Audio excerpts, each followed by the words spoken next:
Books on line کے تمام سامعین کو طالب اردو کی طرف سے پیار بھرا السلام علیکم۔ کتاب کا آغاز کرنے سے قبل میری تمام سامعین سے درخواست ہے کہ اگر ابھی تک آپ نے اس چینل کو سبسکرائب نہیں کیا تو براہ مہربانی اس چینل کو ضرور سبسکرائب کریں اور بیل آئیکن کو ضرور کلک کریں اور اس چینل کو اردو ادب کا ایک مایہ ناز چینل بنانے میں میرا بھرپور ساتھ دیں۔ آئیے اب کتاب کا آغاز کرتے ہیں۔ ہوس یا محبت۔ علی احمد کے گھر میں پرورش پانے کی وجہ سے چند ایک باتیں اس کے دل میں گھر کر گئی تھیں اور اس قدر جڑ پکڑ چکی تھیں کہ انہیں دل سے نکالنا ناممکن ہو چکا تھا۔ وہ ان باتوں پر بہت حد تک یقین رکھتا تھا کہ وہ اس کی شخصیت کی بنیاد بن چکی تھیں۔ یہ باتیں تجربے، دلیل یا کسی شعور سے اخذ نہیں کی گئی تھیں، بلکہ اس کے دل کے گہرے ترین جذبات ان کا منبع تھے۔ ایلی سمجھتا تھا کہ محبت صرف ایک محبوب سے ہو سکتی ہے اور مقصود شادی نہ ہو تو وہ محبت نہیں ہوتی۔ اس کے ذہن میں کسی سے محبت لگا کر بے وفائی کرنا شدید ترین گناہ تھا۔ اس کا ایمان تھا کہ ایک سے زیادہ شادیاں کرنے کی اجازت نہیں ہونی چاہیے۔ عورت کو مکمل آزادی ہونی چاہیے۔ اس سے ایسا سلوک روا نہیں رکھنا چاہیے جس میں امتیاز کا عنصر ہو۔ اسے بھیڑ بکری بنا کر نہیں سمجھنا چاہیے۔ یہ سب خیالات اس نے علی احمد، ہاجرہ اور اپنی زندگی سے اخذ کیے تھے۔ اس نے اپنے باپ کی جنسی بے راہ روی کی وجہ سے بہت دکھ سہا تھا۔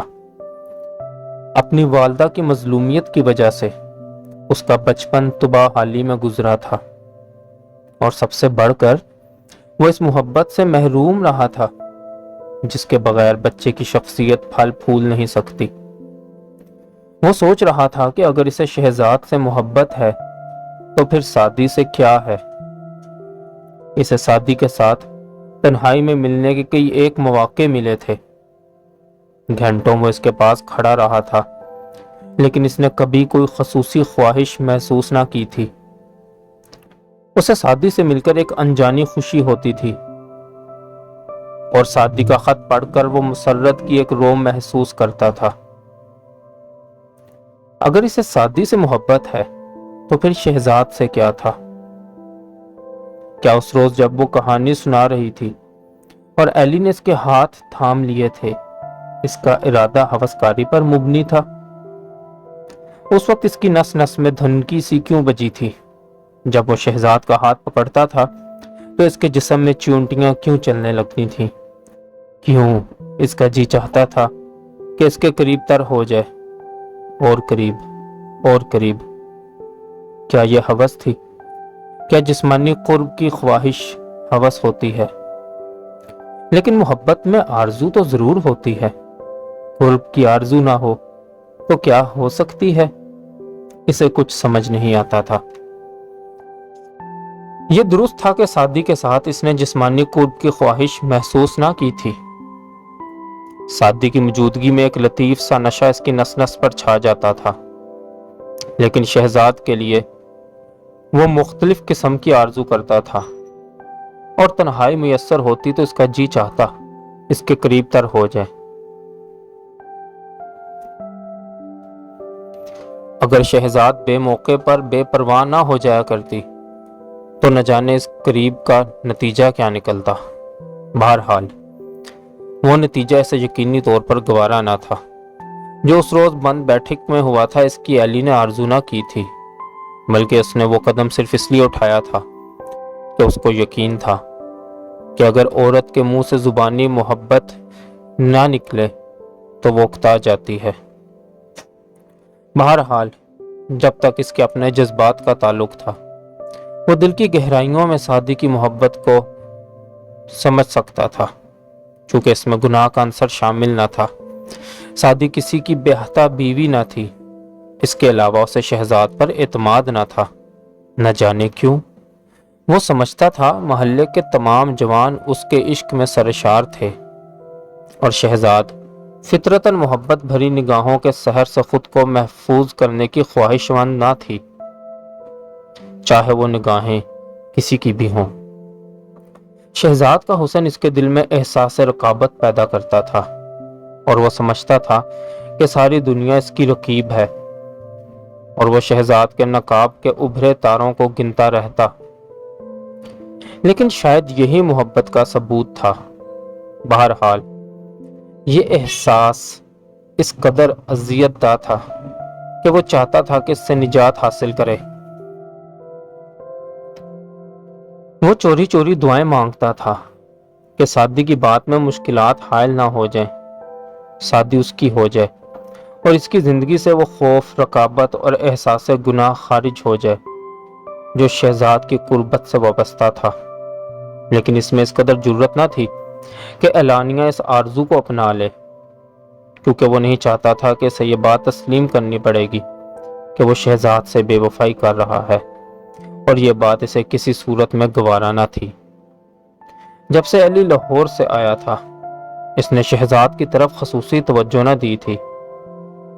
اس نے اس کا لٹکتا ہوا بازو پکڑنے کی کوشش نہ کی تھی۔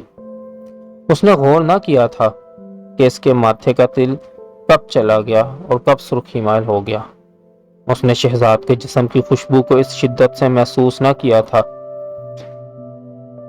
اس نے اس تبدیلی، اس بے رخی کا جواز یہ پیدا کیا تھا کہ وہ شہزاد سے ناراض ہے، چونکہ پچھلی بار جب وہ علی پور آیا تھا تو شہزاد نے اس سے بے پرواہی کا سلوک کیا تھا۔ بہرحال اندرونی طور پر وہ ایک شدید کشمکش میں مبتلا تھا۔ اس میں اس قدر جرأت نہ تھی کہ شعوری طور پر فیصلہ کرتا کہ آیا اسے سعدی سے محبت تھی یا شہزاد سے، یا بیک وقت دونوں سے۔ دیوتا: اگر شہزاد ایک عام عورت ہوتی تو وہ علی کو یوں بے پرواہ دیکھ کر بیزار ہو جاتی۔ شہزاد کے لیے علی بدنامی کے ٹیکے کے سوا اور کیا تھا؟ علی کی وجہ سے محلے والیاں اسے تانے دیا کرتی تھیں۔ ہاجرہ اور فرت سمجھتی تھیں کہ شہزاد نے جادو کے زور پر علی کو طوطا بنا کر اپنی انگلی پر بٹھا رکھا ہے، حتیٰ کہ اس کا خامند اس سے بدظن ہوا جا رہا تھا۔ اس کی اپنی والدہ شکوک سے بھری ہوئی تھی، لیکن مجبور تھی۔ شہزاد کے تیور دیکھ کر خاموش ہو رہتی۔ بذات خود علی ہر روز شہزاد سے ایک نیا جھگڑا کھڑا کر لیتا تھا۔ تم نے فلاں کی طرف کیوں دیکھا تھا؟ تم میرے پاس بیٹھنے سے گریز کیوں کرتی ہو؟ سارا دن علی کے سامنے چڑھاوے چڑھتے رہتے، نئی نئی چیزیں پکا کر اس کے سامنے رکھی جاتی، جیسے گھر میں دیوتا بٹھا رکھا ہو۔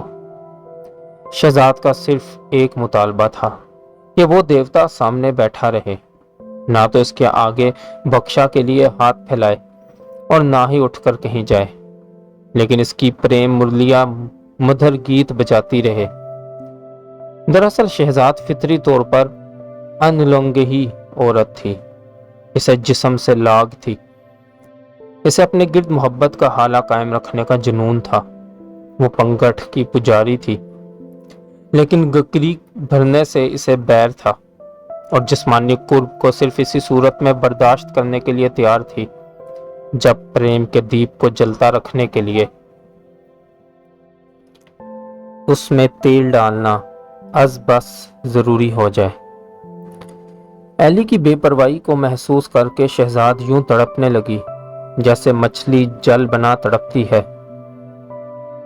پرہنا کا دیپ بجھتا جا رہا تھا۔ اس کی آنکھوں، ہاتھوں، ہونٹوں اور انگ انگ سے تیل کی بوندیں ٹپک رہی تھیں۔ دیوتا کو منانے کے لیے ناری اپنی بھینٹ لیے کھڑی تھی۔ علی کو ابھی تک یہ علم نہ تھا کہ عشق میں ازلی طور پر خودکشی کا عنصر ہوتا ہے۔ عشق بذات خود عاشق کو محبوب کے وصال سے محروم کر دیتا ہے۔ اسے علم نہ تھا کہ محبت محبوب کا حصہ ہے، عاشق کا نہیں، اور اگر کسی کی محبت حاصل کرنا مقصود ہو تو اسے محبوب بننے کی کوشش کرنا چاہیے، نہ کہ عاشق۔ اور بے نیازی محبوب کی بنیادی خصوصیت ہے۔ اسے یہ احساس نہ تھا کہ سعدی کے خیال میں کھو کر وہ شہزاد کا محبوب بن گیا، اور ناری کی تمام قوتیں اس بات پر تل گئی تھیں کہ علی کی محبت کا دیپ جلا کر اسے وہی پرانی حیثیت بخش دی جائے، اور پھر شہزاد بن کر وہی پرانا بے نیازی کا روپ دھارے اور پھولدار دوپٹہ لے کر تتلی سی ادھر ادھر اڑتی پھرے۔ یہ محض اتفاق کی بات تھی کہ بیگم اس وقت علی پور آئی تھی جب شہزاد اور علی نے اپنے اپنے رویے بدل لیے تھے اور علی کی حیثیت محبوب کی بن چکی تھی۔ اگر وہ پہلے آتی تو ممکن ہے وہ سمجھتی کہ علی شہزاد کی طرف ہاتھ بڑھا رہا ہے اور شہزاد اسے ابھارتی نہیں، لیکن وہ دیکھ رہی تھی کہ شہزاد ہاتھ پھیلا رہی ہے اور علی دیوتا سامنے بے نیاز بیٹھا ہے۔ لہٰذا اس نے محسوس کیا کہ شہزاد غلام علی ہے اور علی ایک نیچ عورت جو خریدی جا سکتی ہو۔ نتیجہ یہ ہوا کہ بیگم کے دل میں شہزاد کے لیے وہی جذبات پیدا ہو گئے جو غلام علی سے وابستہ تھے۔ نفرت اور حقارت کا یہ طوفان چونکہ چل نہ سکتا تھا، لہٰذا اس کے دل کی گہرائیوں میں اکٹھا ہوتا گیا، اور اس کے اکٹھا ہونے کی وجہ سے شہزاد اور علی کا مستقبل طریق ہوتا گیا۔ سب سے پہلے بیگم نے اس کا اظہار جانو کے سامنے کیا۔ جانو نے اپنی تمام تر زندگی تیاگ کے تحت بسر کی تھی۔ وہ جوانی میں خوش شکل تھی اور جوانی ہی میں اس کا خاوند مر چکا تھا، اور اس نے اپنی تمام تر زندگی لوگوں کے کام کاج کرنے میں اور اپنی عصمت کے تحفظ میں بسر کی تھی۔ بیگم کی بات سن کر وہ آتش فشاں پھٹ گیا۔ اے ہے، جانو بولی، بیگم یہاں تو آئے دن یہی کچھ ہوتا ہے، اب رانی سے کون کہے کہ اپنے آپ کو سنبھال۔ آخر بیٹی کس کی ہے؟ بیگم کے دل میں غلام علی بسا ہوا تھا۔ بیٹی تو تمہاری ہی ہے، جانو بولی۔ ہائے، میری ہوتی تو یہ چلن نہ ہوتے۔ اور وہ شریف میاں بدھو، جانو بولی، وہ سب کچھ دیکھ کر بھی ٹس سے مس نہیں ہوتا۔ عجیب خامند ہے۔ خامند، بیگم نے کہا، اس محلے کے خامند تو نہ جانے کس مٹی سے بنے ہوئے ہیں، پرانے خامندوں والی بات ہی نہیں۔ بیگم کے نزدیک تو صرف ایک خامند ایسا تھا جو خامند کہلانے کا مستحق تھا، اور اس نے بیگم کو گھر سے نکال کر ازلی محبوب کی حیثیت اختیار کر لی تھی۔ بیگم اور جانو کی یہ دبی دبی باتیں ابھری اور پھر اس پر اسرار اصول کے ماتحت باہر نکل گئیں، جسے آج تک کوئی نہیں سمجھ سکا۔ محلے والے جو علی اور شہزاد کے قصے پر اظہار خیال کرتے کرتے اکتا گئے تھے، ایک بار پھر جوش میں آ گئے اور تازہ دم ہو کر اس پٹی ہوئی لکیر کو پیٹنے لگے۔ علی یہ حالات دیکھ کر اور بھی گھبرا گیا۔ محبت نامہ۔ ایک روز جب وہ سب چوبارے میں بیٹھے تھے، علی آلتی پالتی مارے دیوتا بنا تھا۔ شہزاد کے ہاتھوں میں پوجا کے پھول تھے اور وہ بنفس نفیس آرتی بنی ہوئی تھی۔ بیگم کے دل سے شعلے نکل رہے تھے، جانو کے ہونٹوں پر تحقیر تھی تو دروازہ بجا۔ جا دیکھ جا کر، شہزاد جانو سے مخاطب ہوئی۔ نیچے ڈاکیا کب سے محبت نامہ لیے کھڑا ہے۔ وہ حسب معمول مسکرائی۔ محبت نامہ؟ بیگم نے حیرت سے پوچھا۔ ہاں ہاں، وہ کہتے ہیں جادو برحق ہے۔ دوسری مرتبہ دروازہ بجا تو جانو نیچے اتر گئی۔ شہزاد ہنسنے لگی۔ اماں، اگر آج بھی محبت نامہ موصول نہ ہوا تو پھر چھوڑو ان تویز گنڈے والوں کو۔ کیسے چھوڑوں؟ بیگم بولی۔ جس کا راج پاٹ لٹ گیا۔ وہ رک گئی، اس کی آنکھیں ڈبڈبا چکی تھیں۔ شہزاد پھر ہنسی۔ تو اماں، راج پاٹ کے لیے روتی ہو نا؟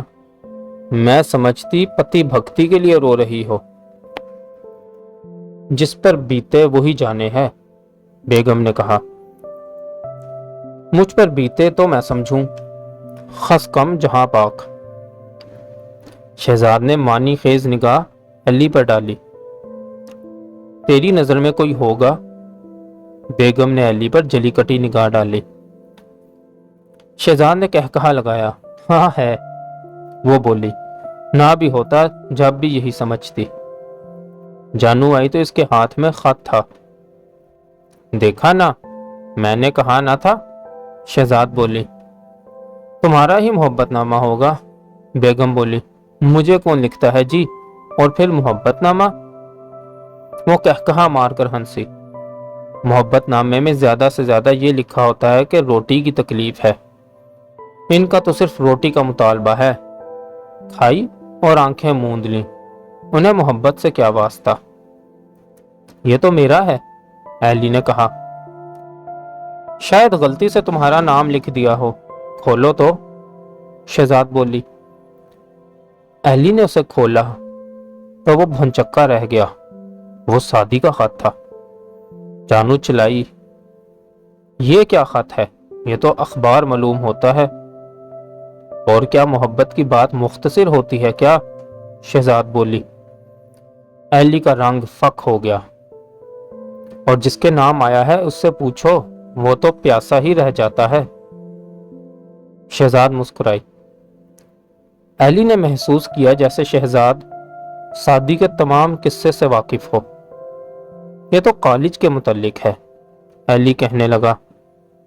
جبھی خط نہیں دفتر ہے، جانو بولی۔ ایلی خط اٹھا کر ایک طرف چلا گیا۔ سعدی کا خط پڑھ کر ایلی ایک مرتبہ پھر اسی فضا میں پہنچ گیا۔ اس نے محسوس کیا جیسے وہ زینے والے کمرے میں کھڑا ہو اور سعدی مسکرا رہی ہو، مسکرائے جا رہی ہو۔ سارے خط میں محبت کا تو کہیں نام ہی نہ تھا۔ وہ خود ہنستی تھی اور ایلی کو گدگداتی تھی اور بہانے لگاؤ کی بات سمجھاتی تھی۔ ایلی نے وہ خط کئی ایک مرتبہ پڑھا اور وہ قطعی طور پر بھول گیا کہ وہ علی پور میں ہے اور دیوتا سامنے آلتی پالتی مارے بیٹھا ہے۔ سامنے آرتی پڑی ہے، پوجا کے پھول بکھرے ہوئے ہیں، بیگم میں غصے بھرا طوفان اٹھ رہا ہے، محلے میں لوگ ہونٹوں پر انگلیاں رکھے بیٹھے ہیں۔ اس روز پہلی مرتبہ وہ باہر نکل گیا۔ محلے سے وہ جلدی جلدی نکل گیا تاکہ کوئی بات نہ چھیڑے۔ پھر کھیتوں میں پہنچ کر وہ کوٹلی کی طرف چلا گیا۔ اس کے سامنے سعدی کھڑی مسکرا رہی تھی۔ خط کا جواب کیوں دیں گے آپ؟ وہ کہہ رہی تھی۔ ان پیسوں کا بلائی کا برف کھائیے، نہیں تو پتلون رفو کرا لیجئے۔ وہ اپنے لکھے ہوئے لفظ دہرا رہی تھی۔ دوسری طرف منصر کھڑا کہہ رہا تھا، وعدہ کیجئے کہ آپ ان لوگوں سے براہ راست رابطہ نہ کریں گے۔ تیسری طرف امان بندوق اٹھائے اس کی جانب آ رہا تھا۔ اماں ہاتھ مل رہی تھی۔ ہائے، اب کیا ہوگا؟ سعدی کے خط میں دو باتیں امید افزا تھیں۔ اس نے لکھا تھا کہ جلد ہی کوئی صاحب علی پور آئیں گے تاکہ ایلی اور آصفی خاندان کے متعلق تحقیق کریں۔ کرتے پھریں تحقیق، ہمیں کیا؟ دوسرے اس نے خط میں پتہ لکھا تھا اور مطالبہ کیا تھا کہ جواب ضرور دیا جائے اور اس پتے پر بھیجا جائے، اور اس کی راست گوئی کا مضحکہ اڑایا تھا جس سے ظاہر تھا کہ معاملے کو راز رکھنا ضروری ہے۔ دیر تک ایلی بیٹھ کر اس کے خط کو ذہن میں دہراتا رہا۔ پھر وہ اس کا جواب سوچنے میں منہمک ہو گیا۔ واپسی پر ایلی کو خیال آیا کہ کیوں نہ رضا سے مل لوں۔ وہ اپنی بے اتنائی پر شرمندگی محسوس کر رہا تھا۔ رضا کی دکان بند تھی، اس لیے وہ اس کے گھر چلا گیا۔ ایلی کو گھر کے دروازے پر دیکھ کر رضا کی حیرت کی انتہا نہ رہی۔ تم یہاں؟ وہ چلایا۔ یار بڑے خوش نصیب ہو جو گھر آ گئے، ورنہ آج ہی میں نے ایک خطرناک فیصلہ کر لیا تھا۔ کیا؟ ایلی نے پوچھا۔ اب بتانے کا کیا فائدہ؟ تم آ گئے ہو تو چلو معاف کر دیا۔ وہ ہنسنے لگا۔ آؤ بیٹھو، اندر آ جاؤ، تمہیں ایک خبر سناؤں۔ کیا؟ ایلی نے پوچھا۔ شادی ہو رہی ہے۔ کس کی؟ اپنی اور کس کی؟ تمہاری؟ ایلی نے حیرت سے اس کی لنگڑی ٹانگ کی طرف دیکھا۔ بھئی شادی کو لنگڑے پن سے کیا تعلق؟ رضا نے کہا مار کر کہا، بلکہ لنگڑے کی پکڑ تو مشہور ہے، تعجب کی بات ہے۔ علی بولا، بھائی اپنا اللہ مالک ہے، آج تک بھی روزی پہنچتی رہی ہے اور اب مستقل صورت پیدا ہو جائے گی۔ اس کے بعد علی کا معمول ہو گیا کہ وہ روز کسی نہ کسی وقت رضا کو ملنے چلا جاتا اور وہ دونوں یا تو دکان میں بیٹھے رہتے یا شیخ ہمدم کے ہاں چلے جاتے۔ شیخ ہمدم اسے دیکھ کر شور مچا دیتا، لو بھائی اب تو چھوڑو بھاؤ تاؤ، ہمارے مہمان آئے ہیں، اب تو سودا ہو گیا، 10:30 آنے پر بس۔ ہاں تو الیاس صاحب آئے ہیں، آئیے، کیا پیو گے بھائی؟ ہم سے بھی کچھ کھا پی لیا کرو، حلال کا مال کھاؤ گے تو موٹے ہو جاؤ گے۔ چلو ایک شطرنج کی بازی رہے، او لڑکے دینا ہمیں شطرنج۔ ہمدم کے ساتھ شطرنج کھیلتے ہوئے ایلی سب کچھ بھول جاتا کہ وہ دیوتا بنا بیٹھا ہے اور سامنے شہزاد آرتی کے پھول اٹھائے کھڑی ہے، اور محلے والے اس دیوتا کو شیطان سمجھتے ہیں، اور لاہور سے لوگ آ رہے ہیں اور اسے علی احمد کو اس بات پر رضامند کرنا ہے کہ باقاعدہ طور پر پیغام لے کر جائے اور منصر سے ملے۔ ایلی بڑا ہو گیا تھا، لہذا کچی حویلی یا محلے کے میدان میں کھڑا ہونا یا کھیلنا اس کے لیے مشکل ہو گیا تھا۔ کچی حویلی اور میدان میں نئی پود نے جگہ لے لی تھی۔ اب یہ ممکن نہ رہا تھا چونکہ یہ محلے کی روایات کے منافی تھا۔ ایلی کے تمام ساتھی اپنے اپنے کام پر چلے گئے تھے۔ رفیق، یوسف اور جمیل اب ملازم تھے اور مختلف مقامات پر متعین تھے۔ محلے میں صرف رضا کا بھائی ضیاء تھا، رفیق کا بھائی صفدر اور چند ایک اور لڑکے تھے جن سے علی کے زیادہ تعلقات نہ تھے۔ البتہ صفدر اب بھی اپنی بیٹھک میں ادویات کوٹنے اور چھاننے میں مصروف رہتا تھا۔ اس نے تنگ آ کر اشتہاری حکیم کا کام شروع کر رکھا تھا۔ صفدر علی کو دیکھ کر مسکراتا، اس کی مسکراہٹ سے ظاہر ہوتا تھا جیسے وہ علی کے راز سے واقف ہو۔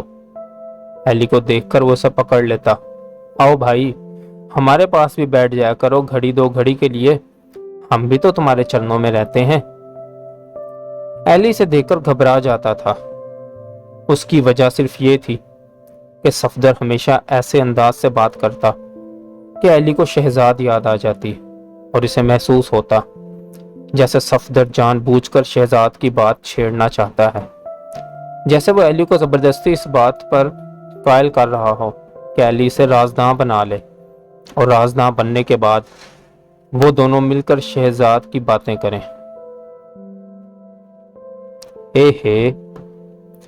ایک روز جانو ہامتی ہوئی آئی اور سیدھی علی کے روبرو آ کھڑی ہوئی اور پھر ہونٹوں پر ہاتھ رکھ کر حیرت سے علی کی طرف دیکھنے لگی۔ علی اپنے ہی خیال میں مگن بیٹھا رہا۔ اس پر شہزاد کہنے لگی، کب تک کھڑی رہے گی تو وہاں؟ اس سے تو اپنی بھی خبر نہیں کچھ، تو کیوں پتلی بنی کھڑی ہے؟ میں تو حیران ہوں، جانو نے کہا۔ پڑی ہو حیران، یہاں کیا فرق پڑتا ہے؟ شہزاد ہنسی۔ آخر بات کیا ہے؟ بیگم نے پوچھا۔ ہے وہاں تو مبارکیں مل رہی ہیں۔ کس سے مبارک مل رہی ہے؟ انہوں نے تو مجھے پکڑ لیا۔ تھانے دار کے گھر گئی تھی، یہی جو بڑی دیوڑی کے باہر ہے، انہوں نے پکڑ لیا۔ مجھے کہنے لگی، بڑا گھر تاکا ہے تم نے، اور اب تو سمجھ لو بات پکی ہو گئی۔ ہمارے گھر آئے تھے نا پوچھ گچھ کرنے، کیا پڑی تھی جانو جو اندر کی باتیں کرتے، ہم بات چھپا گئے، اب سمجھ لو معاملہ چل نکلا۔ تو کھل کے بات کرے گی یا نہیں؟ بیگم نے اسے ڈانٹا۔ صاف بات تو کر رہی ہوں، جانو بولی۔ خاک صاف ہے، اپنی تو سمجھ میں کچھ نہیں آیا، بیگم بولی۔ ایلی، بیگم بولی، وہ تو پہلے ہی سے نامزد ہو چکا ہے۔ پتہ نہیں ان لڑکوں کا کیا اعتبار، وہ تو بڑی بڑی مبارکیں دیتے تھے، کہتے تھے وہ وہاں اچھے ہیں، گھرانہ اچھا ہے، اور لڑکی کا بھائی جو آیا تھا وہ تو مشہور آدمی ہے، یہی کہتے تھے بھائی۔ اب تو بھی کچھ بولے گا؟ جانو نے علی کو جھنجھوڑ کر کہا۔ بیگم بولی، یہ مجنو کہاں بولے گا؟ تو کیا وہ لیلا کا خط تھا جو اس روز آیا تھا؟ شہزاد مسکرائی۔ ہائے وہ اخبار؟ جانو نے کہا۔ چلو یہ بھی اچھا ہوا، شہزاد بولی، اس کا گھر بھی بس گیا۔ بسے گا تو جانیں گے، بیگم نے کہا۔ اس کا چہرہ غصے سے لال ہو رہا تھا۔ نخلستان۔ 4 دن کے بعد جب ایلی اکیلا بیٹھا ہوا تھا تو شہزاد چپکے سے دبے پاؤں پر آ گئی اور ایلی سے کہنے لگی، آخر مجھ سے بھاگنے کی کیا ضرورت ہے؟ تم کیوں خواہ مخواہ بھاگتے پھرتے ہو؟ ایلی ہنسنے لگا۔ خطرناک لوگوں سے دور رہنا ہی اچھا ہوتا ہے، اس نے بات ٹالنے کے لیے کہا۔ کب سے ہوئی ہوں خطرناک؟ وہ بولی۔ شروع سے ہی تھی، مجھے احساس اب ہوا ہے۔ ایلی، وہ بولی، بات مذاق میں نہ ٹالو۔ ایمان سے مجھے تو سن کر بے حد خوشی ہوئی ہے، بے حد۔ تمہیں ایک ساتھی مل گیا، مجھے بے حد خوشی ہے ایلی۔ وہ سنجیدہ ہو گئی۔ مجھے صرف یہ افسوس ہے کہ تم نے مجھے غلط سمجھا۔ اس کی آنکھیں پرنم ہو گئیں، ماتھے کا تل سرخ پڑ گیا۔ مجھے تم سے کوئی غرض نہیں ایلی، کوئی مقصد نہیں۔ میں راستے میں دوبار نہیں بننا چاہتی۔ میں تو بری طرح پھنسی ہوئی ہوں، ورنہ مجھ میں اتنی جرت ہے کہ سب کو چھوڑ کر تمہارے ساتھ چل پڑوں۔ لیکن ایلی، میرے پاس تمہیں دینے کے لیے اب کیا دھرا ہے؟ کچھ بھی نہیں۔ میں اس قابل نہیں کہ تمہاری زندگی کو روشن کر سکوں۔ وہ خاموش ہو گئی اور ایلی کے پاس کھڑی ہو کر اس کے بالوں سے کھیلنے لگی۔ مجھ سے ڈرو نہیں، گھبراؤ نہیں، میں تمہاری وہی شہزاد ہوں۔ مجھ سے کیا پردہ رکھو گے؟ لیکن تمہیں مجھ پر اعتماد بھی ہو۔ تم یہ سمجھتے ہو کہ میں ہر راہگیر سے آنکھیں لڑانے کی شوقین ہوں۔ تم سمجھتے ہو جس طرح تم نے میرے ہاتھ پکڑے تھے اسی طرح ہر کوئی میرے ہاتھ پکڑ لیتا ہے اور میں چپ رہتی ہوں۔ ہچکی کی آواز سن کر ایلی نے تڑپ کر پیچھے دیکھا، لیکن شہزاد نے منہ موڑ لیا تھا۔ کچھ دیر تک وہ خاموش رہی، پھر بولی، یہ ٹھیک ہے کہ تم میری زندگی میں نخلستان ہو۔ اس صحرا میں صرف ایک نخلستان ہے۔ جب میں نے پہلی مرتبہ تمہیں دیکھا تھا تو میں حقارت سے ہنس پڑی تھی۔ جب سامری نے مجھے بتایا تھا کہ اسے تم سے محبت ہے تو میں نے اس کا مذاق اڑایا تھا۔ میں نے کہا تھا تجھے کیا نظر آیا ہے علی میں؟ بڑا ہی مذاقہ اڑایا میں نے۔ پھر اس روز جب میں تمہیں کہانی سنا رہی تھی اور تم نے میرے ہاتھ پکڑ لیے تھے، نہ جانے اس وقت میں کیوں خاموش رہی۔ ویسے مجھے تمہاری حرکت بہت بری لگی تھی۔ پھر نہ جانے کیا ہو گیا، تم نے باتیں کر کے مجھ پر کیا جادو کر دیا۔ تیری نگاہوں نے مجھے چاروں طرف سے گھیر لیا اور پھر مجھ میں سکت نہ رہی۔ اور شہزاد نے ایک لمبی آہ بھری۔ دیکھو شہزاد، ایلی بولا، میں۔ شہزاد نے اپنا ہاتھ اس کے منہ پر رکھ دیا۔ مجھے کہہ لینے دو آج، تم تو روز کہتے رہے ہو۔ آج میرا جی چاہتا ہے کہ سب کچھ کہہ دوں، جو شاید میں کبھی نہ کہتی وہ بھی کہہ دوں۔ میں کئی بار بیٹھی سوچا کرتی تھی کہ مجھے کیا ہو گیا ہے۔ میرا گھر ہے، میرے بچے ہیں، میرا خاوند ہے جو میری ہر بات ماننے کے لیے بے چین ہے۔ پھر مجھے کیا ہو گیا ہے؟ میں کیا کر رہی ہوں؟ انجام کیا ہو؟ وہ رک گئی۔ میں نے بہت ہی سوچا، لیکن میں ہار گئی۔ ایلی، اس کی ہچکی نکل گئی۔ میں نے یہ محسوس کیا کہ تم ہو تو زندگی میں سبھی کچھ ہے، تم نہیں تو کچھ بھی نہیں۔ نہ جانے کیوں جی چاہتا کہ تم میرے پاس رہو، صرف یہی اور کچھ نہیں۔ مجھے تم سے کوئی غرض نہیں، کوئی مقصد نہیں۔ ایلی کے سر پر پانی کی ایک بوند گری۔ اس نے سر اٹھایا۔ شہزاد نے اس کے سر کو زبردستی موڑ دیا۔ یوں ہی بیٹھے رہو، میری بات نہ کاٹو، وہ بولی۔ میں نے خواہ مخواہ ان سے بگاڑ کی صورت پیدا کر لی، معلوم نہیں کیوں، لیکن انہیں دیکھ کر مجھے غصہ آتا ہے۔ خواہ مخواہ میں ان کی ہر بات رد کر دیتی ہوں۔ میں نے ان کو عاجز کر دیا ہے، جیسے وہ میرے میاں ہی نہ ہوں۔ مجھے ان سے نفرت ہو چکی ہے، نفرت۔ سیڑھیوں میں سے جانو نے سر نکالا۔ لو، تم یہاں ہو اور میں تمہیں وہاں ڈھونڈ رہی ہوں۔ واہ واہ، وہ بولی۔ جانو، تم جاؤ، شہزاد نے سرد مہری سے کہا۔ کیوں؟ وہ بولی۔ بس کہہ جو دیا۔ اے ہے، ہنڈیا جوں کی توں پڑی ہے، جانو نے کہا، اور تم ہنڈیا کو چولہے میں ڈال دو۔ شہزاد نے اپنے ہاتھ ایلی کے سر سے ہٹائے بغیر کہا۔ لیکن تم یہاں کیا کر رہی ہو؟ جانو نے پوچھا۔ میں ایلی سے بات کر رہی ہوں۔ ہے اتنی ہی خاص بات ہے کیا؟ ہاں، اس سے بھی زیادہ۔ جانو ہونٹوں پر انگلی رکھے الٹے قدم چلتے ہوئے بولی۔ اے کوئی خدا کا خوف کرو، اگر تمہاری ماں نے دیکھ لیا تو؟ اگر وہ آئے، شہزاد نے کہا، تو اسے بھی کہہ دینا کہ اوپر نہ آئے، میں ایلی سے بات کر رہی ہوں۔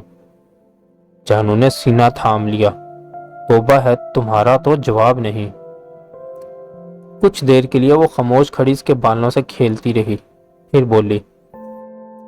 تم میرا ہاتھ تھامتے تھے تو میں اسے جھٹک دیتی تھی تاکہ بات کا رخ نہ بدل جائے، یہ بحشت دوزخ نہ بن جائے، اس لیے کہ میں اپنی نگاہ میں آپ نہ گر جاؤں، چور نہ بن جاؤں، اور پھر مجھ میں اتنی ہمت نہ رہے کہ سینہ تان کر لوگوں سے بات کر سکوں۔ مجھے بدنامی کی پرواہ نہیں ایلی، لوگوں کی باتوں کی پرواہ نہیں، لیکن اپنی نظر میں آپ گر جانے کی پرواہ ہے۔ اس لیے میں تمہارا ہاتھ جھٹکتی رہی، تمہیں روکتی رہی۔ مجھے معلوم نہ تھا کہ تم اس قدر برا مانو گے۔ تم سمجھتے رہے کہ مجھے تم سے صرف دکھانے کی دلچسپی ہے۔ تم سمجھتے رہے کہ میں بے پرواہ ہوں، بے حس ہوں، لیکن اس کی ہچکی نکل گئی۔ ایلی دیوانہ وار اٹھ بیٹھا۔ شہزاد نے اسے روکا۔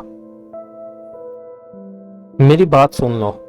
لیکن شہزاد کی باتیں ناقابل برداشت ہوتی جا رہی تھیں۔ وہ اس کی طرف بڑھا۔ عین اس وقت بیگم نے زینے سے سر نکالا۔ تمہاری خاص بات ابھی ختم نہیں ہوئی کیا؟ اس کے انداز میں غصہ اور طعنہ تھا۔ تمہارے دخل دینے سے کیا ختم ہو جائے گی اماں؟ شہزاد نے جواب دیا۔ تم تو اس گھر کو تباہ کرنے پر تلے ہوئے ہو، بیگم غصے میں چلائی۔ یہ تو گھر والا جانے ماں، تم کیوں فکر میں گھلی جا رہی ہو؟ وہ تو مجھے پتا ہے کہ یہ گھر میرا نہیں۔ بیگم کی آنکھیں چھلکنے لگیں۔ تو کیا اس گھر کو بھی تباہ کرنے کا ارادہ ہے؟ شہزاد نے مسکرا کر کہا۔ بیگم دونوں ہاتھوں سے سر پکڑ کر بیٹھ گئی۔ آؤ ایلی، شہزاد بولی، نیچے چل کر چائے پئیں۔ یہ کہہ کر وہ سیڑھیاں اترنے لگی۔ ایلی بیگم کے پاس بیٹھ گیا۔ یوں بیگم کو چھوڑ کر نیچے جانے کی اس میں جرت نہ تھی۔ دیر تک وہ بیگم کو بہلاتا رہا، تسلی دیتا رہا، اور بیگم ٹپ ٹپ آنسو بہاتی رہی۔ تو سامعین، شہزاد اور سعدی میں سے ایلی کے نصیب میں کون آئی؟ یہ جاننے کے لیے علی پور کے ایلی کے اگلی قسط کو سننا مت بھولیے گا۔ باقی انشاءاللہ اگلی ویڈیو میں۔